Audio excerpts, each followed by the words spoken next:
নমস্কাৰ, মই ৰঞ্জন চৌধুৰী।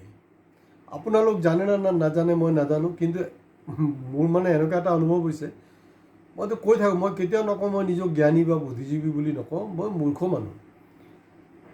কথাটো এনেকুৱা যে কাৰণ নীট লৈ গোটেই ভাৰতবৰ্ষৰ হুলস্থুল হৈ আছে, হাংগামা হৈ আছে, আপোনালোকে গম পায় চাগে। কোনে গম পায় নাপায় মই নাজানো, কিন্তু আছু বা বাকী যিবিলাক তথাকথিত সংগঠন আছে তেওঁলোকৰ যে সমদলত ওলায়, তেওঁলোকতো এটলিষ্ট গম পাব লাগে ন।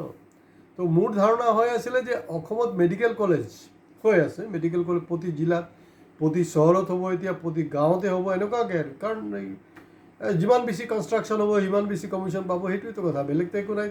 তাত ফেকাল্টি আছে নে নাই, তাত ট্ৰিটমেণ্ট কি পাই আছে, তাত পঢ়া শুনা কি হৈছে, গলি মাৰো ভেজেমে, এনেকুৱা এটা হৈ গৈছে।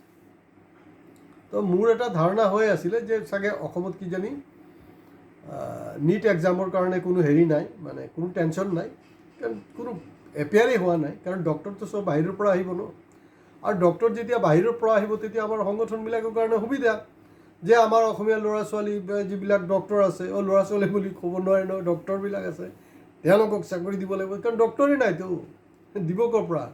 বাহিৰৰ পৰা আহিব। আকৌ সেই বিহাৰী, আকৌ বঙালী, আকৌ অমুক, এই চব ভাল চলি থাকিব আৰু, কাম নাই। এতিয়া শেহতীয়াকৈ গম পোৱা গ'ল যে না, সঁচাকৈ অসমতো কিন্তু নীটত এপিয়াৰ হৈছিলে।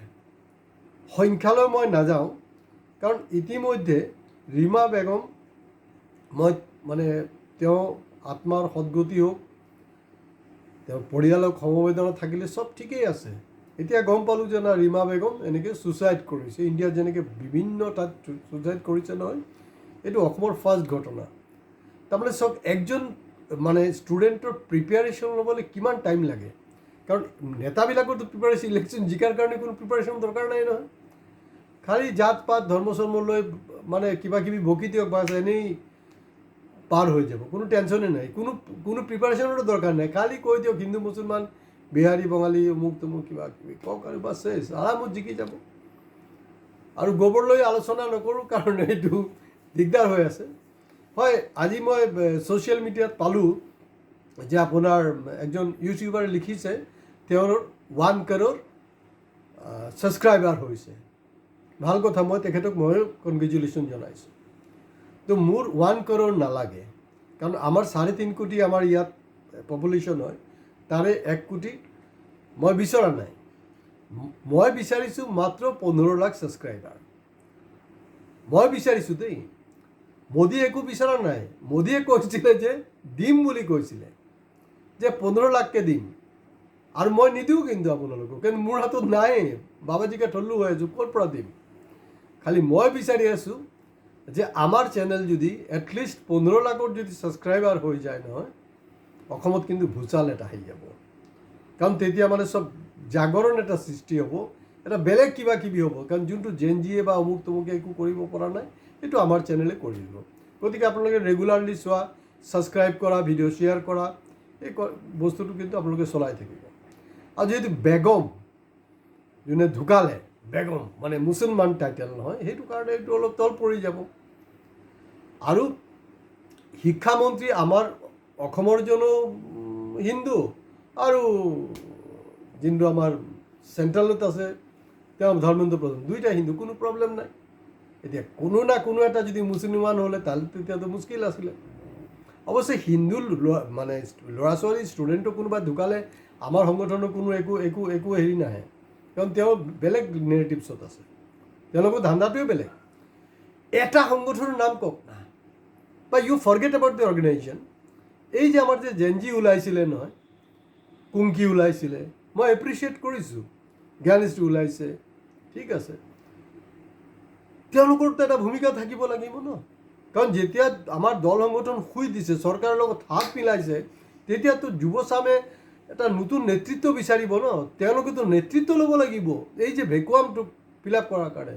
নাকি অকল 2031 আকৌ ইলেকশ্যন আহিব, আকৌ কণ্টেষ্ট কৰিব, নাকি 29 আকৌ পাৰ্লামেণ্টত কণ্টেষ্ট কৰিব। That should not be your subject, that should not be your agenda, that should not be your মানে টাৰ্গেট। আপোনাৰ টাৰ্গেট হোৱা যোনটো আমাৰ চেনেলে, মই নিজে ব্যক্তিগতভাৱে হাজাৰো ৰিস্ক লৈ কোনো জানৰ পৰৱা নকৰাকৈ মই অহৰহ কৈ আছোঁ ৰিস্ক লওক, কোনোবাই ৰিস্ক ল'ব লাগিব। চবে হাত চাপতি বহি থাকিলে নহ'ব। এনেকৈ কোনো নাই। আৰি আচৰিত কাৰবাৰ। মই বেলেগ ষ্টেটৰ মানুহে সুধিছে क्या आपका यहाँ में क्या डॉक्टर नीट के लिए क्या कोई तैयारी नहीं है क्या, कुछ ये एक्शन नहीं, कुछ नहीं। তাৰপিছত এনেকুৱা আহিলে যে ছুচাইডে কৰিলে। It is unexpected.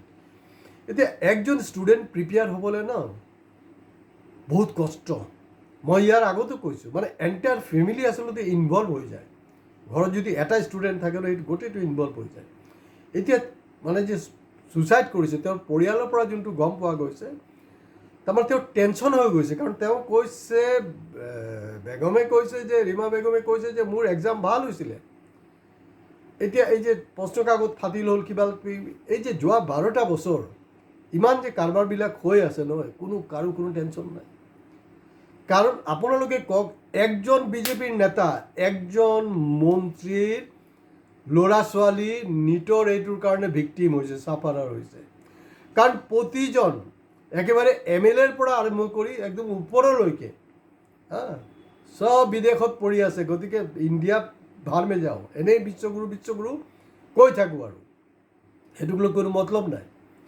এতিয়া প্ৰশ্নটো হ'ল যে যেতিয়া ডিজিটেল ইণ্ডিয়াৰ কথা আপোনালোকে কৈ আছে ন, আৰু নিটৰ কাগজ যেতিয়া ফাদিল হৈ যায়, এটা কাম নকৰে কিয়? সেইটো মোৰ এটা ব্যক্তিগত ছাজেশ্যন। মই ভাবোঁ যেতিয়া ডিজিটেল ইণ্ডিয়া কৰি আছে, আপোনালোকে কি কৰিছে, ইলেকশ্যনৰ ক্ষেত্ৰত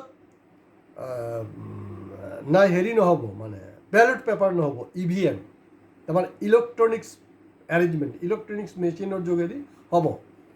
তো এই যে নিট যে এক্সামৰ গোটেই প্ৰক্ৰিয়াটো যদি আপোনালোকে হেৰি কৰি দিয়ে, মানে ডিজিটেল ইণ্ডিয়াৰ অন্তৰ্ভুক্ত কৰি দিয়ে, তেনেকুৱা এটা ছিষ্টেম আপোনালোকে এডপ্ট কৰক ন। যেতিয়া চুৰি হ'ব, চুৰি মানে কি লাখ টকা নহয়, কোটি টকাৰ লেনদেন হৈ আছে। ধৰ্মেন্দ্ৰ প্ৰধানৰ কথা বাদ দিয়ক, এই যে মানে পৰীক্ষা পে চৰ্চা কৈ থাকে এই মূৰ্খটোৱে, তেওঁতো নিট সম্পৰ্কে একো নাই কোৱা।